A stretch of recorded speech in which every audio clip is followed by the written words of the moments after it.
Olá pessoal, tudo bem? Realizando mais um vídeo sobre temas importantes para fins de concurso público do exame da OAB, hoje eu resolvi falar sobre um tema que foi proposto por um colega e amigo que mora em Palmeiras de Goiás, que é o Dr. Arlen Luiz Batista. Aqui fica meu registro de agradecimento pela proposição do tema. Muito obrigado, doutor. E eu vou falar um pouquinho sobre a distinção entre o femicídio e o feminicídio. É um tema de suma importância tanto para a prova de concurso público quanto do exame da ordem e também para a prática da advocacia criminal. E em que consiste essa distinção? Ora, femicídio é o homicídio praticado contra a mulher, quando a mulher é vítima do homicídio, disposto no nosso artigo 121 do Código Penal. Quando dispõe matar alguém, pena de 6 a 20 anos, aí se está conformado o femicídio. Já o feminicídio é uma espécie de crime de homicídio qualificado, quando é praticado contra a mulher, porém existem alguns requisitos. Está disposto no nosso artigo 121, parágrafo 2º, inciso 6º, quando diz que considera-se qualificado o homicídio quando é praticado contra a mulher por razões de sua condição do sexo feminino. E o código vai mais além, ele dispõe, estabelece o que seria a condição praticar o crime de homicídio por razões da condição do sexo feminino, dispondo em seu artigo 121, parágrafo 2º-A do Código Penal, que quando é praticado contra a mulher em razão de violência doméstica e familiar, disposta na Lei Maria da Penha, ou seja, a Lei 11.340 de 2006, que inclusive já foi objeto de um vídeo específico nesse canal. E também quando é praticado contra a mulher em razão de menosprezo ou discriminação à condição de mulher. Esse é o elemento jurídico normativo do crime de feminicídio. Existe ainda uma majorante disposta no artigo 121, parágrafo 7º, incisos 1, 2, 3 e 4 do Código Penal, dispondo que o crime de feminicídio tem a pena aumentada de 1/3 até metade, se é praticado contra a mulher gestante ou parturiente, ou seja, que deu à luz até 3 meses após a gestação. Também, se é praticado contra a pessoa menor de 14 anos, maior de 60 anos, com deficiência ou portadora de doença degenerativa. Também, se é praticado na presença física ou virtual de descendente ou ascendente da vítima. E também se é praticado nas condições em descumprimento das condições de medida protetiva, disposto no artigo 22, incisos 1, 2 e 3 da Lei Maria da Penha, Lei 11.340 de 2006. Eu vou falar um pouquinho sobre cada uma dessas condições, dessas hipóteses do crime, tanto de crime qualificado, quanto também de crime majorado, de um crime que vai ser aumentada a sua pena. E por que a importância dessa distinção entre o femicídio e o feminicídio? Porque o femicídio, como nós já vimos anteriormente, é uma hipótese de homicídio simples. A única diferença é que ele é praticado contra a mulher, tem a mulher como vítima. E aqui eu vou fazer uma parte para falar sobre uma motivação de uma decisão judicial da ministra Carmen Lúcia, quando em decisão de ADC 19 e da ADIM 4424, que foram ações constitucionais, ações diretas de inconstitucionalidade e ações declaratórias de constitucionalidade em relação à Lei Maria da Penha, sobre a sua constitucionalidade, em que foi decidido sobre a integral constitucionalidade da lei. E na motivação de sua decisão, a ministra Carmen Lúcia disse que não poderia se haver uma distinção de pena, um agravamento da pena, uma qualificação do crime, do femicídio, do homicídio simples praticado contra a mulher, tão somente por ter a mulher como vítima, porque aí nós estaríamos com um posicionamento de violação do princípio da isonomia, do princípio da igualdade entre homens e mulheres perante a lei, perante o nosso Estado, e também pelo princípio da isonomia, quando se afirma que devemos tratar iguais como iguais e desiguais como desiguais na medida de sua desigualdade. Aí estaria a igualdade material, a isonomia perante o nosso Estado democrático de direito. Se houvesse essa distinção de pena, se houvesse uma majoração da pena, uma qualificação do crime, uma configuração do crime de femicídio como um crime qualificado, aí estaria uma violação principiológica do princípio da igualdade. Por isso que não há essa distinção, há só uma distinção terminológica e jurídica do homicídio com o feminicídio. Porém, a pena é a mesma, ou seja, matar alguém, pena de 6 a 20 anos de reclusão. Já com relação ao feminicídio, nós temos uma espécie de crime qualificado, que tem uma pena muito mais agravada, ou seja, o homicídio tem a pena de 6 a 20 anos de reclusão, já o feminicídio tem uma pena de 12 a 30 anos de reclusão. Então, qual que é a importância dessa distinção do crime simples com o crime qualificado? Ora, porque o crime qualificado, quando o magistrado faz a dosimetria da pena na sentença penal condenatória, ele já vai aferir a pena base na dosimetria, segundo o nosso artigo 68 do Código Penal, ele vai aferir a pena base já partindo-se de 12 anos, que é uma pena muito mais grave, muito mais rígida do que ao homicídio simples. Então, por isso da importância dessa distinção entre o femicídio e o feminicídio. Outra importante distinção é com relação à majorante disposta no artigo 121, parágrafo 7º do Código Penal, quando dispõe que o feminicídio ele terá um aumento de pena se for cometido naquelas hipóteses dos incisos que já foram mencionados. Ele vai ter um aumento de 1/3 até a metade. Essa majorante, essa causa de aumento de pena, ela é disposta segundo o entendimento, o melhor entendimento, que na dosimetria vai ser aferido na terceira fase da dosimetria, como uma causa de aumento. Qual vai ser o grau de aumento da pena? Vai ser vislumbrado os elementos do artigo 59 do nosso Código Penal para se aferir todos os elementos caracterizadores judiciais da pena, para se aferir a pena em concreto. Também se há elementos que agravam ou não. Então, essa nuance da determinação da pena na sentença penal condenatória em razão disso que nós temos a importância da distinção entre o femicídio e o feminicídio, e também o feminicídio majorado, segundo o artigo 121, parágrafo 7º.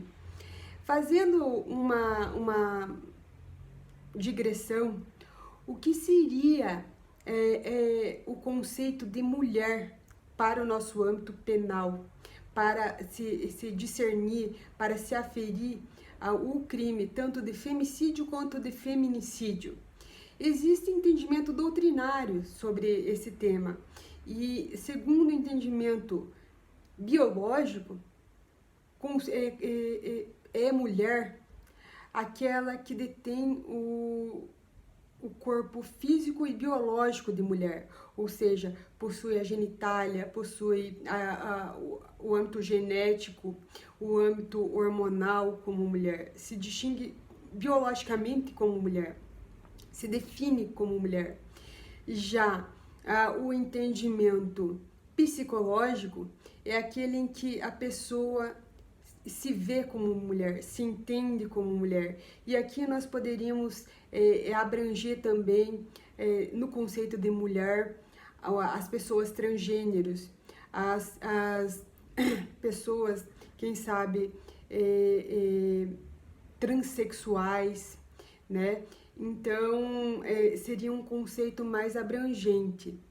E também nós temos o conceito jurídico, que é o entendimento majoritário, que tem maior aceitação perante a nossa doutrina e a nossa jurisprudência, que é quando a pessoa ela consegue comprovar documentalmente que é do sexo feminino. E aqui abrangeria tanto o conceito biológico, quanto também o conceito psicológico. Por quê? Porque abrangeria os transgêneros e transexuais que tiveram alteração documental do nome e do seu gênero. Aí eu vou fazer uma parte também para falar um pouquinho sobre o entendimento jurisprudencial do STF, dizendo que já não é mais necessário a alteração judicial do nome do gênero da pessoa, e ela pode fazer no âmbito extrajudicial, ou seja, em cartório. Ela detém esse direito público subjetivo, esse direito fundamental ao nome, ao gênero. Então, porque anteriormente, em tempos anteriores, era necessário se entrar com uma ação judicial para que o nosso poder judiciário determinasse por uma decisão judicial essa alteração do nome e do gênero da pessoa transgênero. E existia também a necessidade, muitas vezes, de que a pessoa fizesse uma cirurgia sexual, ou seja, de alteração sexual.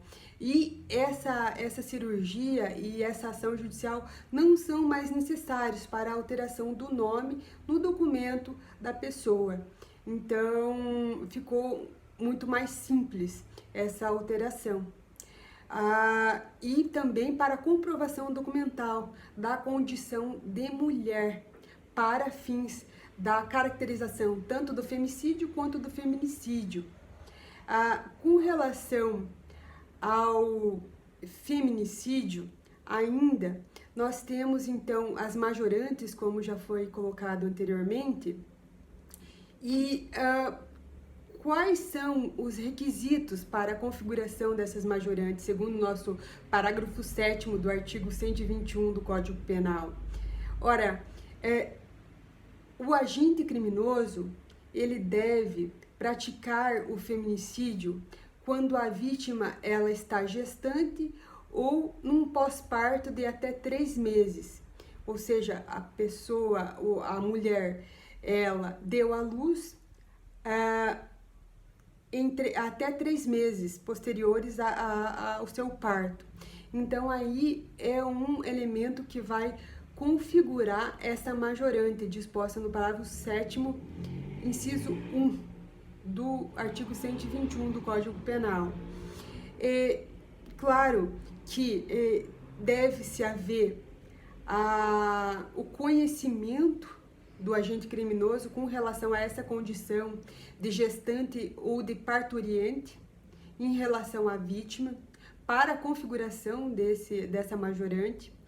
Também com relação ao inciso 2, com relação a uma vítima, pessoa menor de 14 anos, maior de 60 anos, deficiente ou portadora de doença degenerativa. E qual a motivação dessa majorante? Ora, que todas as pessoas descritas no inciso 2 do parágrafo 7º do artigo 121 são pessoas vulneráveis, ou seja, pessoas menores de 14 anos são adolescentes, segundo o nosso Estatuto da Criança e do Adolescente. pessoas maiores de 60 anos são idosas, segundo o Estatuto do Idoso, e também considerada pessoa vulnerável. A pessoa deficiente também é considerada uma população vulnerável, e a pessoa portadora de doença degenerativa, que vai causar uma limitação física ou mental nessa pessoa. Então, são pessoas vulneráveis, e por isso que há um agravamento, há uma majoração da pena. No inciso 4, deve-se ressaltar a majorante descrita no artigo 121 como sendo aquela do feminicídio quando é presenciado, é praticado na presença física ou virtual de ascendente ou descendente da vítima. Ou seja, o que seria a presença física? A presença de um filho ou de uma filha da vítima e ascendente de um pai, de uma mãe, de um avô, de uma avó, de um bisavô, de uma bisavó. Todos esses são ascendentes, e também os descendentes. Então, na presença física do descendente e ascendente da vítima. E também na presença virtual. E por que se foi colocado em uma lei de 2018, houve uma alteração nesse inciso? Porque há a possibilidade de a vítima estar em uma videochamada com o seu pai, com a sua mãe, com os seus avós, com os seus filhos. Há também a possibilidade de ele estar em uma ligação telefônica.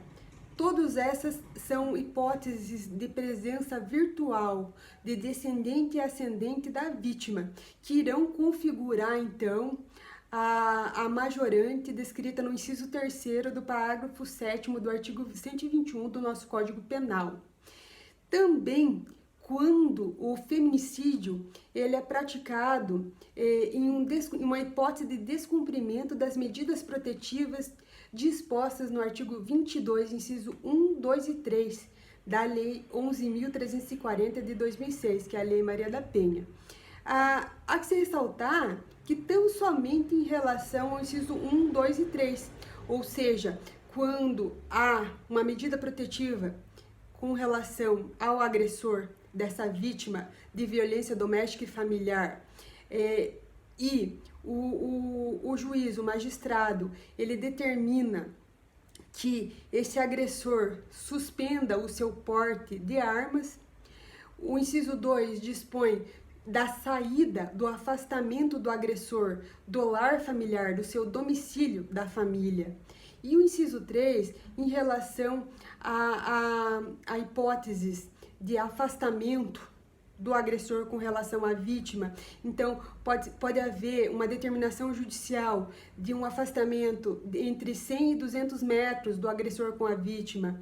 Também de uma hipótese de contato com a vítima ou testemunhas desse crime. Então, todas essas são hipóteses de descumprimento da medida protetiva de urgência que irão configurar a majorante descrita no inciso 4 do artigo 7º do parágrafo 7º do artigo 121 do nosso Código Penal. Existem outras hipóteses de descumprimento de medida protetiva de urgência que não iriam configurar a majorante descrita no parágrafo 7º. Então, somente essas três hipóteses, do inciso 1, 2 e 3 do artigo 22. Também há que se ressaltar que, por uma alteração legislativa da Lei Maria da Penha, pode-se configurar um crime autônomo do descumprimento das medidas protetivas de urgência pelo agressor, no artigo 22A da Lei 11.340 de 2006, dispondo uma pena de detenção de 3 meses a 1 ano agora eu não estou muito certo com relação a essa determinação de pena. Porém, é de suma importância a leitura de todos esses dispositivos legais que eu mencionei, tanto da Lei Maria da Penha quanto do nosso Código Penal, para fazer essa distinção entre as duas figuras delitivas. E essa é a importância da determinação entre o femicídio e o feminicídio.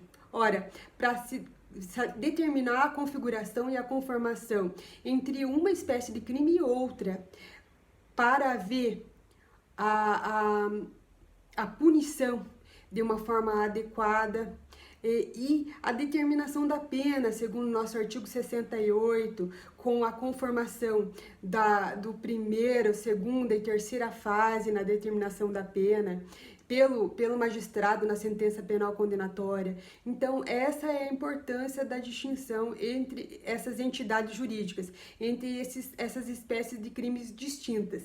E eu espero que vocês tenham gostado e até a próxima!